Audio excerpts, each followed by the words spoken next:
నమస్తే. రోజు మనం మెమరీ గురించి మాట్లాడుకుంటున్నాం కదా. నేను కూడా ఇక్కడే ఉన్నా, మెమరీ చూపించట్లేదు కదా.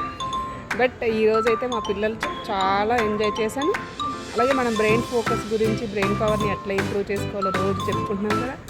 దాంట్లో భాగంగా ఈరోజు కూడా మేము కొన్ని గేమ్స్ ఆడాము. మనం ఎప్పుడూ ఆడే గేమ్సే, కానీ ఈ మధ్యన అయితే మనం చాలా మర్చిపోయాం వాటిని. సో ఇలాంటి గేమ్స్ కూడా మీ పిల్లల్ని సండేస్, సాటర్డేస్, హాలిడేస్ వచ్చినప్పుడు తప్పకుండా ఇంక్లూడ్ చేయడానికి ట్రై చేయండి.